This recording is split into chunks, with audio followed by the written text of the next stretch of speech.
In this episode, we look at the first 4 of 8 project performance domains.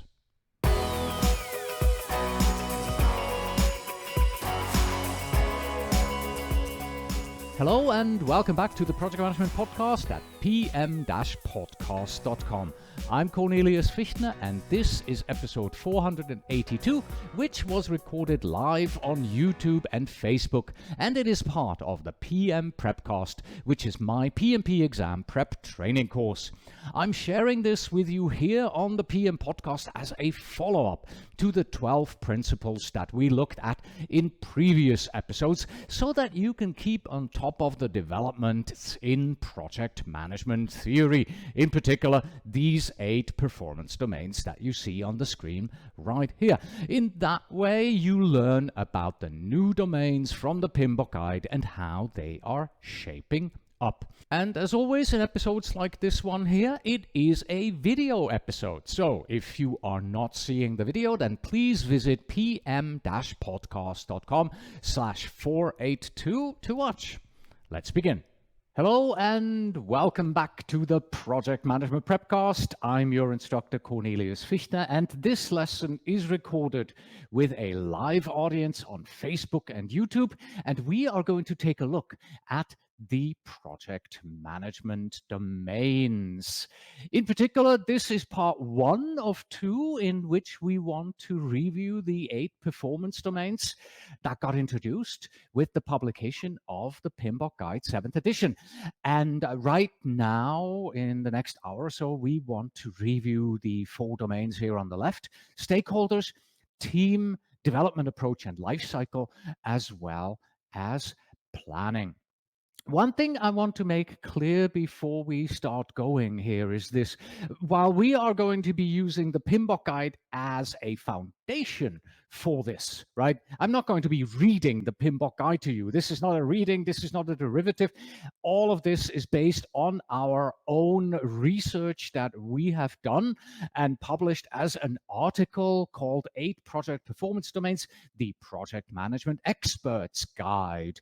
We use the same names, we follow the same performance domains in the same order, but this article, we've taken the 8 domains as a starting point and then gone above and beyond to explain them with input from a group of experts. Here is our agenda. Introduction quickly. What exactly are performance domains? Want to take a look at that. Then we'll review performance domains 1 to 4, about 10 to 15 minutes for each, so a pretty sizable chunk there. And then at the end, a quick take action and a quick takeaways. So let us get started with what are performance domains. So overview here. So with the launch of the PMBOK Guide 7th edition, it brought with it some big changes, in particular a shift away from the process-led approach to becoming more principles-based. And it's now much more about the what than the how of successful project management. When I say it, I mean the PMBOK Guide is much more about the what than the how. With this change also comes the incorporation of agile, iterative, hybrid workflows that span multiple industries that we project managers work in. And along with the 12 project delivery principles that are in the guide, we now also have the 8 project performance domains to further help us guide our behaviors and good practices. You'll find, in fact, some very noticeable similarities between the 12 principles and the 8 domains. And these kind of serve to emphasize both their importance and also relevance for successful project management. Let's take a look at the PMBOK guide here briefly, because one thing that many people don't realize is the fact that the PMBOK guide is actually 2 documents. It is the ANSI standard in part 1 and the PMBOK guide in part 2. So the whole thing we call the PMBOK guide, but the PMBOK guide is really only part 2 of the PMBOK guide document that we all know so well. The standard for project management is part one. You see this here on the right-hand side. I've taken this image from the PMBOK guide for illustrative purposes there. The white section, that is the standard for project management. That is part one. And then below, you'll see the actual PMBOK guide in this sort of purplish kind of thing that we have there. You also see that at the top in the white, those are the 12 project management principles that we review in a different article and in different lessons. And right now we're focusing on the project performance domains in the bottom. So what exactly are project performance domains? Well, they build on what we previously knew as the knowledge areas. And PMI defines project performance domains as a group of related activities that are critical for effective delivery of project outcomes. In other words, project performance domains, they are essential activities that ensure successful projects. Along the 12 project principles, these 8 domains, they're used in plan-driven, agile, hybrid methodologies, and overall, everything represents the modern workplace, the way that we do project management these days. Let's switch over to our first expert here. This is Marcus Kopko from projectmanagement.plus, and he says, it is essential to note that all project performance domains must always be considered within the scope of a project. Since there are multiple interdependencies between the domains, none of them can exist in isolation and independently of the others. As a experienced project manager, you know this. You tweak on one end and over here things change unexpectedly and you, oh no, undo, right? So everything is interrelated. If you take project management, you can slice and dice it however you want. PMI decided to slice and dice it using these 12 principles and the 8 project performance domains. Take another approach and they'll take exactly the same type of project management and it'll be sliced and diced differently. But in the end, to manage a project, you can't just take one of these slices and manage just that. You have to consider the whole of a project. So it doesn't matter whether you have 12 principles and domains, 8 domains, or whether you do it in another way. And let me also talk about the processes. You may remember this graphic here from another lesson here in the PrepCast. I think it is important to repeat it here. A very high level conceptual graphic. Let's first talk about the big blue box there at the top that says principles and domains. The intent is to show that we have overarching principles that talk about the what. And when we work in the processes, we use these principles as guidance. And we also have the overarching performance domains that go a little bit deeper into the how, but still primarily address the what. So at the top, that blue box, that is the what of project management. And then the gray processes at the bottom there, and because to a large extent, they are not discussed in the PMBOK Guide 7th edition. Nowhere in the guide will you find some sort of a step-by-step instructions on what do you do first, what do you do second, what do you do third in a project. You have to get that from elsewhere. The PMBOK Guide 7th edition talks about the principles and the domains at the top, but not about the processes. If you manage a project for your company, you most likely have a defined internal project management methodology that describes these processes. So the gray boxes at the bottom, they define the how of project management. Put both of them together, and now you can deliver a seriously successful project. Okay, that's it for our brief introduction and overview. What exactly are these domains that we're going to be talking about? So let's start. We have 4 to get through, and we are going to be starting with the stakeholders domain, where we manage those who are affected by our project. So the stakeholder domain goes beyond any immediate team members to include in the wider stakeholder community. We're covering everyone involved in the project. And that means that the term stakeholder can truly mean different things in each project that you manage. This domain teaches us to focus on engaging and collaborating with these stakeholders for effective decision making.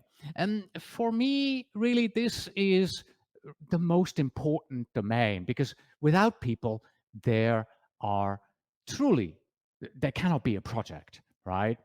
Let's see what one of our experts says about this, from Elizabeth Herrin here from Rebel's Guide to PM.com. She says, project managers need to engage with stakeholders across the life of the project to ensure that they know why they are doing the work, what needs to be done, and how they can contribute. So in this particular instance, you can already see that with this quote, Elizabeth has taken the approach of defining the stakeholders that she's talking about the people who are actually working on the project and helping with developing whatever we are developing on the project. She also goes on to say that working with stakeholders is an active state and not something that can be done once and then can be forgotten again. Our next expert is Dr. Raman Atri, and here we're talking about expectations. We project managers, we have to deliver to stakeholder expectations. And this means that we have to consider how the project deliverables could impact stakeholders and decide the type of communication style required to work effectively with each. And in addition to setting and managing expectations, we project managers are also expected to speak the language of the stakeholders. And obviously, when I say language here, I don't mean French or German. I mean that you have to be able to translate between different groups of stakeholders in the room. I remember a situation where my customer and my designer were talking about, it was a web development engagement, and they were talking about two totally different things, yet both of them thought they were talking about the same thing. I realized that and I jumped in and I helped them find each other. So you, as the project manager, you act kind of as a translator between diverse groups who may have a particular jargon that you need to translate for each of them. In practical terms, this kind of means that carrying out stakeholder identification and actually knowing who your stakeholders are is important. They need to be thoroughly identified, taken care of in an iterative way throughout the project. Once is simply not enough.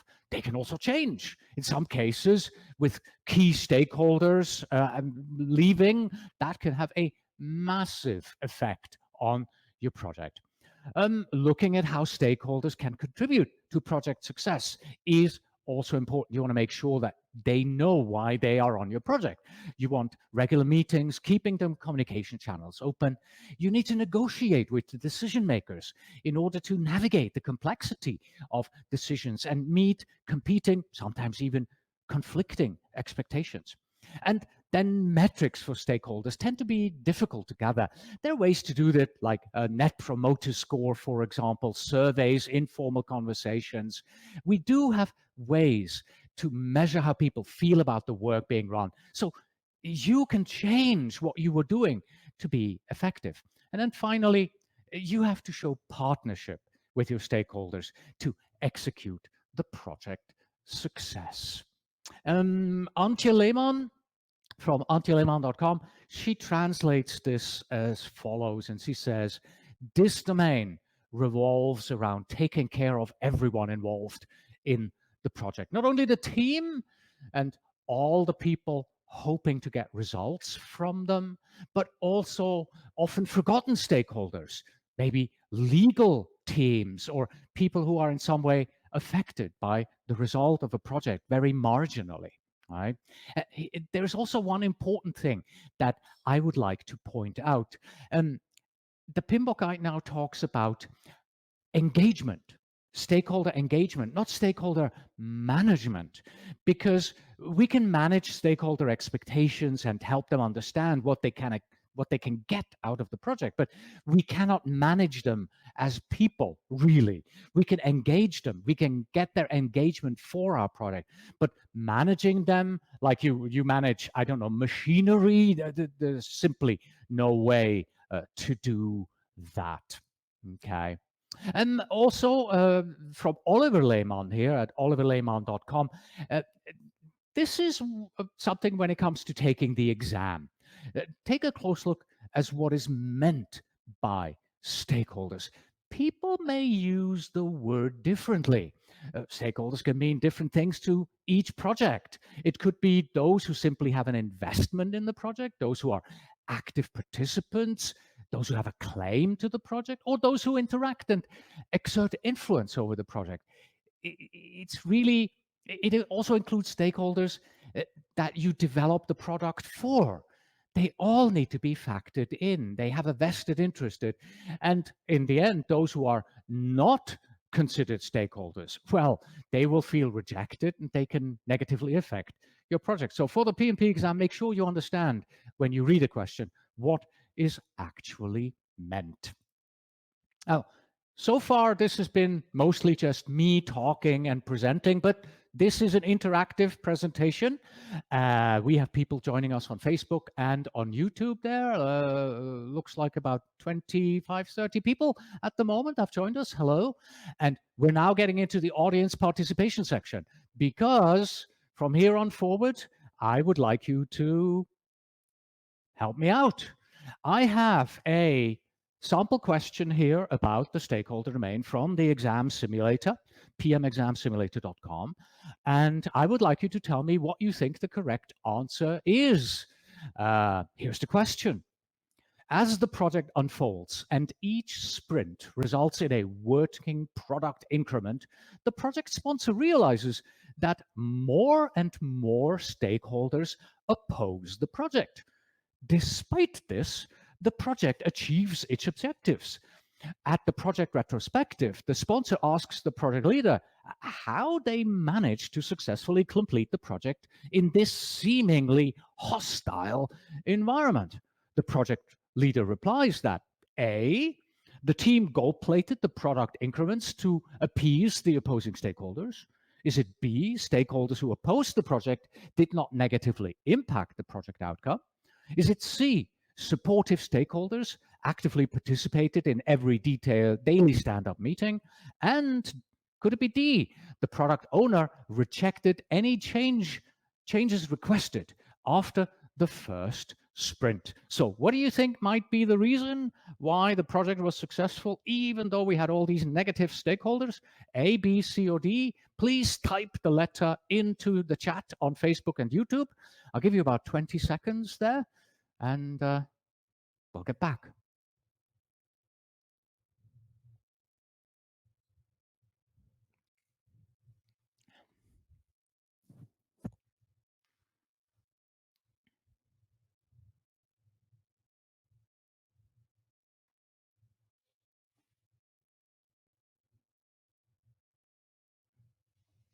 Okay, I am getting the first answers here. In fact, answer singular. So far, only Satish went out on a limb, and Satish said, well, it is B. Here we go. Samir says B. Hachem says A. All right, I can tell you at this point that the correct answer is, in fact, B. Krista also gave us B. Yes, B is indeed correct. And having a large number of unsupportive stakeholders, as we see in this scenario here, that may indeed result in the project missing its objectives.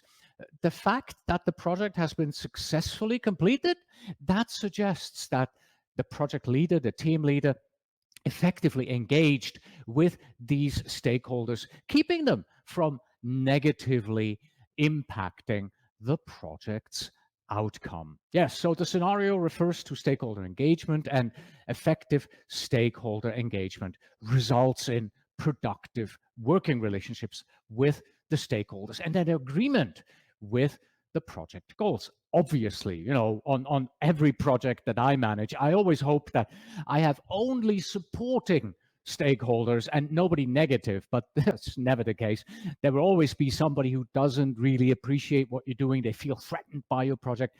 But if they don't really have that great of an influence over your project, so even if they're very negative but have little influence, that means your project can still be successful. And engaging with the negative stakeholders is always an important step that we project managers have to take. Okay, we are done with our first of the 4 domains here, the stakeholder domain, and we are moving on to the team where we are leading towards success. Oh, do you notice something on this slide? I'm only noticing this now. Look at the stakeholder domain. I wrote managing those who are affected. Oh my God, it should have been engaging those who are affected. Oh my. Yeah, we'll fix that in the future going forward. So please mentally think that it doesn't say managing there. Mentally think that it says engaging those affected. I made a point of that during reviewing the stakeholders there. All right, moving on. The team. The team. The team domain covers everything that's related to the people who are doing the work on the project and their associated team members. A successful team will work together to deliver the objectives and deliverables of the project. And we, as the project managers, we need to be a facilitator. We have to be able to engage people across a dispersed network of collaborative creatively. And we must also strive to ensuring a level playing field across remote and in-person team members so that the people who are away from us still feel engaged and don't feel that they are left out in the cold and not included. Now, I said this was going to be a very engaging audience participation type presentation. Yes, so in 3 slides, I am going to ask you a question. And the question is simply this: what % of your team members work virtually on your project? If you want to get ahead of the game, just go ahead and type 10%, 20%, 50%, 100% into the chat right now. So by the time we'll get to that slide, we have your percentages already coming in. Okay, so we're still talking about the team. Let's see what our expert have to say. Whatever target your project has to achieve, it always starts with building the team. This is what Herbert Gonder from Gonder Consulting says about this. But he also points out that naming them a team at the very beginning, that's probably going a little bit far, because at the start, that's just a group of people having to be thrown together and working together, right? Let me add to this, right? And as the project manager, your job is to ensure that this loose group of people that Herbert refers to actually becomes a team, allowing them to grow as a team, helping them and working with them through the stages of becoming a team. And these stages, they're usually defined by the Tuckman ladder. Here we go. This here is the Tuckman ladder of the group stages. There are 5 stages here. Starts at the top, 11 o'clock there, the green one, forming. That is what Herbert was referring to. The team meets, learns about the opportunities, challenges, and then agrees on the goals and begins to tackle the tasks. From there, it goes on to swarming around the right-hand side, clockwise. This is the second stage of team development, where the group really starts to sort itself out, gains each other's trust. So we're starting to see the first teaming happening. Then norming is next. 5 o'clock there, the orange-looking arrow. With group norms and roles established, the group members here, they focus on achieving common goals and often reaching unexpectedly high level of success. Oh, wait, no, that was performing. What am I talking about? We're talking about norming here. Norming, that's defined as resolving disagreements. I'm jumping ahead here. So yeah, norming is about resolving disagreements, personality clashes, and they result in greater intimacy. A spirit of cooperation emerges. And only after that happens, after you have the spirit of cooperation, can you have the group norms, roles established, focus on achieving your common goals. And then in 1977, Tuckman and a colleague of his, they realized, you know what? The team isn't done at this point because they need to actually disperse at the end of the project. And they called this adjourning. And that's the blue arrow that we have there on the left side, 9 o'clock roughly. And this is where we complete everything, the task, and we're breaking the team up. In the end, we as project managers are responsible for trust building, empowering our teams. These are essential to get results for our projects, helping our team to go through this and build up, build their identity as a team, but still respecting the characteristics of each team that you enable them to work together effectively. In addition to this, I have this here. This is a further dimension to the team domain. This is highlighted by Dr. Penny Poulan in her book. Let's see, what is it called again? Virtual Leadership, Practical Strategies for Success with Remote or Hybrid Work and Teams. That is quite a mouthful. She says that the nature of project teams has shifted since the lockdown in particular.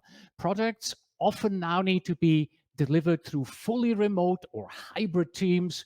What's important is to ensure that teams can work together effectively, whether they are in the same office or not. Well, let's take a look what your situations are here in regards to the teams. What type of teams do you have?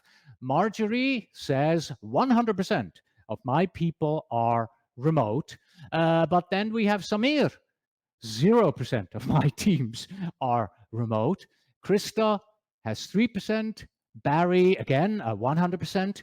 Then we have Hachem, 20%. I hope I pronounced that right. I apologize if I don't. And then we have Manohar at 70%. So you can see that remote teams, some people have them, some people have a little, some people have nothing but remote teams. Mine, by the way, are 100% as well. In all of my projects that I do, we all work from home here on the PrepCast and on our exam simulator products that we produce. Okay, now let's talk about checking the team's pulse here, right? And we're kind of getting into the closing section. We're having the question next here. And as part of this, I would like to know what tool and technique that you use to see how your team is doing. Maybe in particular, those of you who have 100% people remote, right? How do you check in on your people? What do you do? Do you just, is it a Zoom call? Is it an email?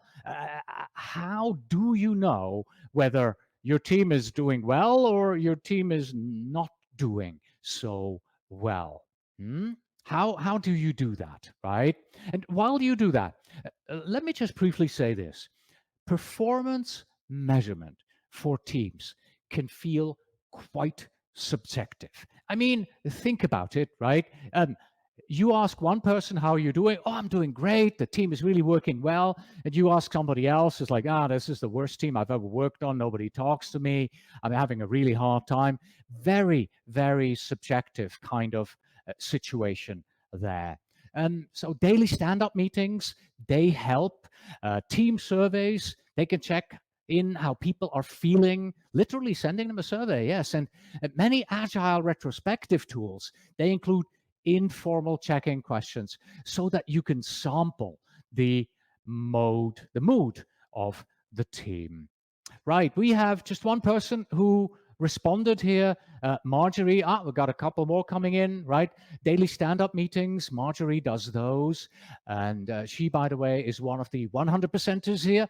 And then we have Barry. Barry is also 100%er, daily stand-up meetings and agile retrospectives. I think based on that, we pretty much have it covered there. Daily stand-up meetings, agile retrospectives, those are obviously the tools that people are using to check in on their remote teams.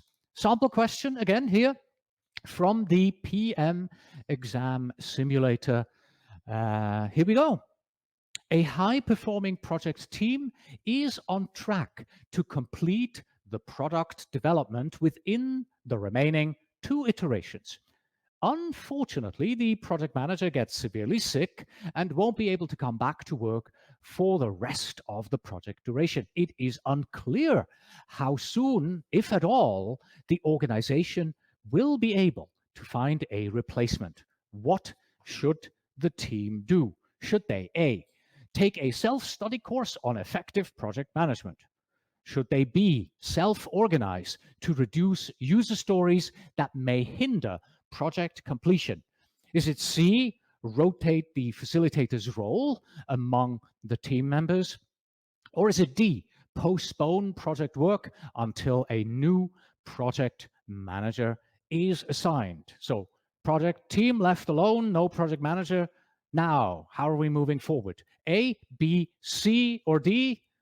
I'll give you 20 seconds to input your answers. Oh, they're already coming in. Good, good.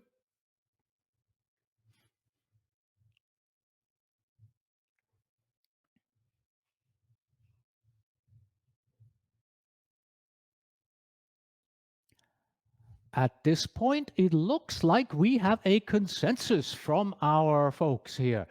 Marjorie says C, Barry says C, Chris does C, Ishmael has a C, Satish has a C, Ahmed has a C, Manohar, Samir, Roxana, Mike, all of you have a C and all of you are correct. It is indeed C.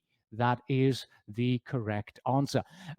When the project leader is assigned to the project or missing, as is the case in this scenario here, high-performing teams, especially those that work in agile environments, which is implied by this question here, they should be able to share the facilitator role among themselves. In fact, if you are leading this project and you are a good project manager, you make sure that this happens, right? And you will start stepping back very soon and say, I'm no longer the facilitator here. Why don't you take a facilitator role today and tomorrow you, and you start rotating this, making people take responsibility right there and then, right? So yeah, the role can be shifted from one team member to the other. And by the way, nobody selected B here. And in our exam simulator, about 25% of our students, they do select B there, self-organize to reduce the user stories that may hinder completion. Now, if you were wondering between B and C, here's why B is incorrect, right? At this point, according to the scenario, the team is already self-organizing, right? And the team decides how they want to do the work. The team does not self-organize to decide which user stories they will be working on. Deciding which user stories are prioritized higher or lower, that is the job of the product owner. And B sort of says, well, the team now does product owner work, right? That is not the case. Self-organization means we decide how we implement the work that the product owner has chosen as the next highest priority. Self-organizing doesn't mean, well, we just ignore the product owner and we take whatever we want from the backlog. That's why answer B there is incorrect and answer C is correct. I do have another exam tip for you from the team domain. Previous students tell us that there are often role-related questions on the test. And having a good simulator that includes plenty of test questions to check your understanding of roles, including Scrum Master, project managers, that will help you before the exam day. So do expect 2 to 3 questions where the team role plays a role, and you need to know this, right? And you've just seen this, right? The previous question sort of implied you had to understand in order to determine that B is wrong. You had to know that it's the, the product owner's job to manage the backlog and not the team's job. They are not supposed to do that, right? And you won't know that unless you have a solid understanding there of the various roles. So those are the definite roles that you must know in order to master the team domain for your PMP exam. We are moving on to the next domain here. Development approach and life cycle is what it's fully called. It's just not enough room, so I shortened it to life cycle, where we build products and where we manage projects. And yeah, unlike the stakeholder domain, the word managing there is actually correct. Again, it shouldn't be managing those affected, it should be engaging those affected. So development approach and life cycle. Contemporary current project management has moved from the traditional, it's agile or waterfall, it's either or, to more of a doing a lot more tailoring. And this is now where this whole performance domain here comes in, right? It's related to the development approach, the life cycle, and it's not saying that you need to do agile or you need to do waterfall, because today you're just as likely to find businesses running hybrid projects, a project with phases and stages, and as well as teams using predictive and adaptive approaches. So anything nowadays is possible and everything goes. I remember about 10 years ago when agile started to come up, it was just, yeah, agile is so much better. You have to do agile. You can't do anything else. It was really the war started, until everybody started to agree and say, you know what? It's not either or, it's and. We work hand in hand and we use what makes sense. Yeah, the development approach that you choose, that influences, however, how both the activity is run as well as the cadence of delivery. To come back what I have just said, right? And Antje Lehmann reminds us here that one size does not fit all. Project management should be situational. Each project warrants the type of development, overall approach, and life cycle that fits best. So a successful life cycle will be the one where each project phase connects and delivers value from the beginning to the end. And also that's where tailoring comes in, right? Even though you choose a certain development approach, a certain life cycle, you will still tailor it to your project. Marcus Kopko says about this, every project is by definition individual and different from other projects. And tailoring allows you to adapt and bring in new ideas and practices that perfectly fit the influencing factor of the project, company culture, people, results, resources, politics. Yeah, you have to take all of this into consideration, all of these various factors as you are tailoring. You have to understand your organization, your team. Does your team even have agile experience? Well, if they don't, then let's maybe do it hybrid and bring in initial agile approaches and help them learn with this project. Is this a suitable project to do that? So all of those considerations you have to look at in order to make sure that you choose the right development approach and life cycle. And performance measurement for the life cycle tends to simply be a reflection on whether the right approach has been chosen for the deliverables. In the end, say, were we successful, and was the success partially at least due to whatever cycles and approaches we have chosen? And how exactly do you know which development approach and life cycle is best for your project? Well, here is what Shiv Shenoy from pmexamsmartnotes.com says. As a project manager, it is important to assess delivery expectations from the client, market dynamics, the nature of work up front, as these can influence which development approach you go for. This will also help you to make early project decisions for other domains in the life of your project. Now, if you're wondering what exactly is the difference between the development approach and the life cycle, I've got 2 slides here for you. Now, if you really drill down, these slides are a bit high level, don't give all the details, but it was important for me to show development approach, life cycle. What is the difference, right? So I've been rather stringent and just said, this is left, this is right, okay? It's never as black and white as I'm showing it here, but in order to show what the difference is, this is what I came up with. Okay, so development approach, according to PMI, a method used to create and evolve the product, service, or result during the project lifecycle, such as predictive, iterative, incremental, adaptive, or hybrid method. So the development approach on the left is inside the project lifecycle on the right, and the project lifecycle, that is the series of phases that a project passes through from its start to completion.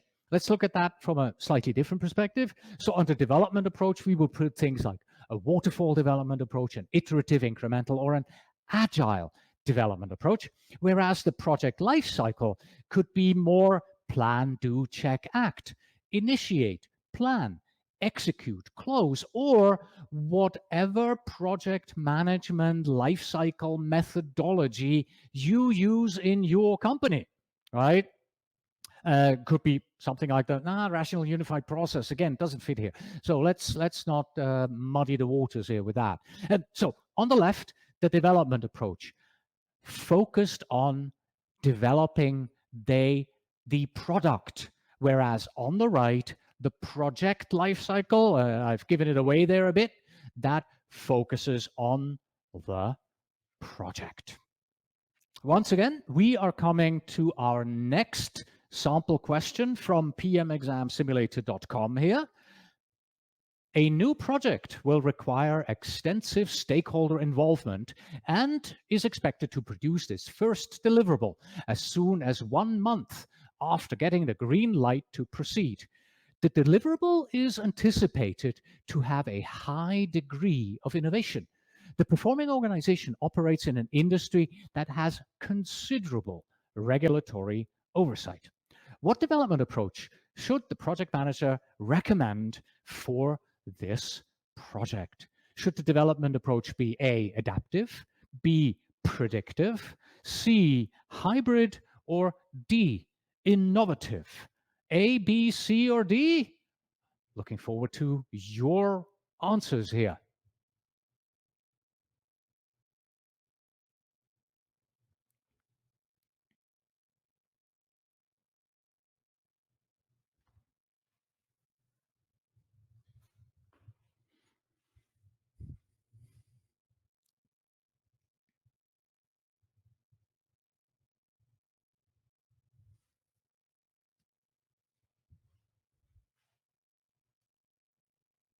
All right, we are getting the first answers here. Samir goes with A. Then we have C, C, C, C, C. Yeah, we're getting a lot of C's. Ishmael is a D. Achem is a D. Satish C. Manohar is a C. All right, the correct answer is in fact C, hybrid. The combination of the project variables that are described in this particular scenario, significant stakeholder involvement, the need for early delivery, the high degree of innovation of the deliverables, and on the other hand, the considerable regulatory oversight is an indication for the project to use a hybrid development approach. And this is the big difference between the answers A and C, because 24% of the users of our exam simulator, they answer A. So they say adaptive is correct. The big indicator that adaptive is not correct is the regulatory oversight. Yes, we have a lot of innovation, we have a quick turnaround and all of that, but due to the fact that you have a high regulatory oversight. That requires you to do a lot of plan driven as well, because all this regulatory stuff needs to be built in to your project ahead of time. So a hybrid approach in this particular case is better, and the plan driven approach is the adaptive approach is not the right way of doing it in this particular case. And by the way, I have taken a quote here from the explanation that comes from this question. My colleague Stas Podoksin wrote this. He says, a development approach refers to the means used to create and evolve the product, service, or result during the project lifecycle. So once again, this is kind of a high-level overview of what exactly is the difference between development approach and life cycle. And to be honest, when I originally opened up the PMBOK Guide 7th edition and I saw, oh yeah, I've been doing this for almost 20 years now, and still it's like, what exactly is it? So I figured it is important to focus on that and make sure that we do mention this here as well. Yeah, one more tip before we close out this third domain out of the four here, exam tip here. There are several types of PMP exam questions that reflect different life cycles. So it's really important to understand those during the test. The students who pass tell us that you may have to work out the approach from the scenario in the question. And that is a lot easier, obviously, if you have studied this domain. There is also a list from Oliver Lehmann out there. I believe he calls them trigger words or keywords, where he has like a table and he says, okay, if the word is this, then it's most likely agile. If the word is this, it's probably hybrid. If a word in the question says this, then it's probably a plan driven. So these keywords, trigger words, they'll help you in identifying, are we talking about agile, hybrid, waterfall, plan driven? What is the topic of this particular exam sample question here? We're moving on to domain 4, planning, where we design the path to project success. Planning is a giant topic, right? Whole books written about the subject, but at the very least, right, this domain helps you to focus on setting up for a successful outcome through a structured approach to working out what needs to be done. There really is no requirement for you to use one particular planning approach over the other. The PMP exam and everybody really pretty agnostic, right? You can choose whatever planning approach works best for you. There are lots of ways to organize your work activities, from the very beginning of an idea through achieving the outcomes and celebrating a job well done at the end. Some work requires a lot of planning. Other initiatives can be planned in a morning. Sometimes plans change frequently. Sometimes the original plan just stands firm. You can use it throughout the whole project. Planning is more than simply knowing the dates. It's also about knowing how the work is going to be done. And that might include maybe a project performance plan, which you can refer back to and compare yourself against, a way of ensuring that you're on track and you want to deliver some value. Our first expert here, his name is Cornelius Fichtner from PMPrepCast.com, and he says that the focus has shifted from using planning as a means of controlling project outcomes to planning as a means to deliver the most value. Let me try to explain this by going back a little bit in history. When I started out in project management, planning was this huge upfront effort, right? Everything had to be written down in stone, and you had to think about every little thing that could go wrong. That worked, right? That worked okay, especially for physical projects like building projects, or also the early IT software development project where you're on these mainframes, these huge applications that needed to be built, right? But once you got a change request in, then, the head scratching started, and it's like, yeah, why do you need this, right? Couldn't you think of this sooner? or we can't do this, it's way too late in the project, right? Those kind of responses, they were just there.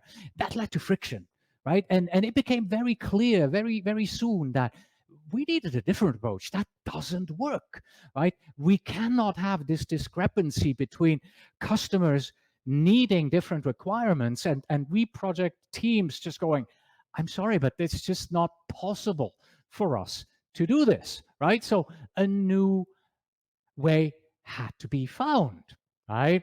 It led to frustration, to failed projects, and now the world of project planning has fundamentally changed. Ongoing, iterative, rolling wave planning, that is indeed the norm.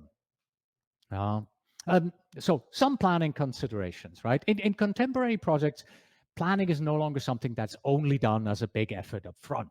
Instead, we accept the project environment is in constant flux. We need to be prepared to plan and replan on an ongoing basis to account for evolving and maturing customer needs and maturing customer expectations, right? When planning projects and preparing for your PMP exam, it's helpful to understand and consider these things here that you see on the slide. More information and more knowledge usually will come to light over time. You'll need to adjust to this changed environment, to these changed understandings. The benefits of shorter planning cycles combined with short development and delivery cycles is that they allow you to get customer feedback faster, more often, sooner, earlier, understand what the customer really wants. Planning is a means to move the project forward in an ongoing way and not necessarily to control every single aspect of the project. That's just not possible, right? And planning does include every aspect of your project, like schedule, budget, quality, and resources, but it doesn't mean that you can keep a handle and control over every single aspect, right? And then as I was writing this, originally for the article, I closed with the last statement that said, so most importantly, when it comes to planning, plan to communicate and communicate your plan. And I thought, oh, somebody else must have said this before me. I searched on the internet. It turns out this is an original quote by me. So I give you plan to communicate and communicate to plan by me, Cornelius Fichtner, PMP. I own it as long as somebody else doesn't find that, oh, no, Aristotle already said that. BC. Okay, so I hope that my research is correct and that this is in fact an original quote by me. Plan to communicate, communicate to plan. Some planning success questions here. When it comes to measuring the success of planning a project, there are different ways to evaluate project tasks from a high level perspective. These come to us here from Ryan Fife, and he is the COO of WorkPlus. And so consider this. Did the team have a proper plan in place for this project? Did they know what to expect? Did they consider all the factors before even beginning? Was there an initial assessment of the success criteria before deciding on the start date? Or did we just set a start date and they go, yeah, we'll figure out what the success criteria are later? And was there an evaluation at the midpoint to determine if adjustments were needed or if course corrections were warranted? So if you think of these 5 questions before you even start planning your project, I think you're going to have a much better and more in-depth plan, in particular for being able to go back later on and say, were we successful? Because oftentimes you may end up in a project and go, was this successful from our perspective? And by the way, we'll be talking about project success in part 2 of this lesson when we go into, I don't remember which domain it was, domain 5 to 8, but we'll be talking about stakeholder success and how to measure that during 5 to 8 there. But this here will set the baseline and help you to be better prepared and better understand what your success is actually going to be. We are moving on to the 4th and final sample question that comes to us from the Exam Simulator at pmexamsimulator.com. Here it is.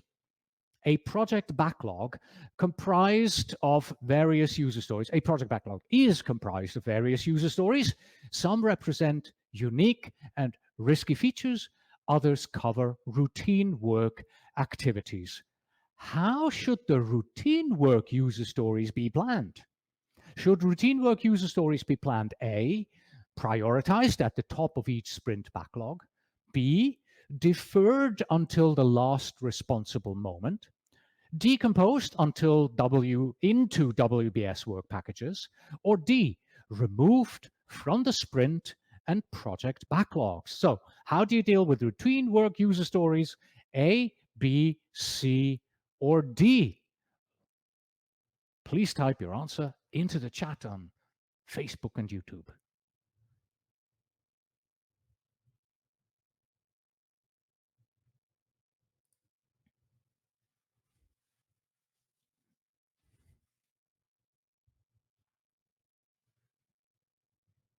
This must be a harder one because I'm not yet getting any answers coming in.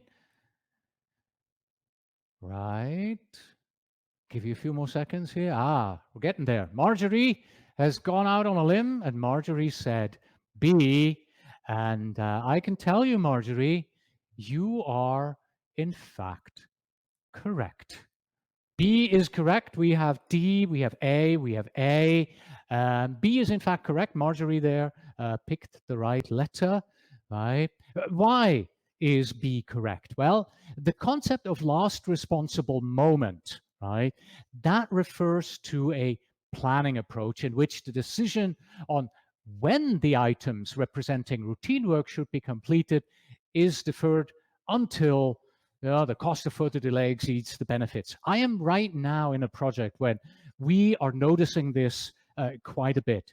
We're kind of closing out and we're finally getting to these routine things that nobody bothered doing earlier, but it was okay because these are things like we're building a new shopping cart, uploading the images into our product catalog, going through the product catalog and doing SEO activities. We didn't need to do these early on.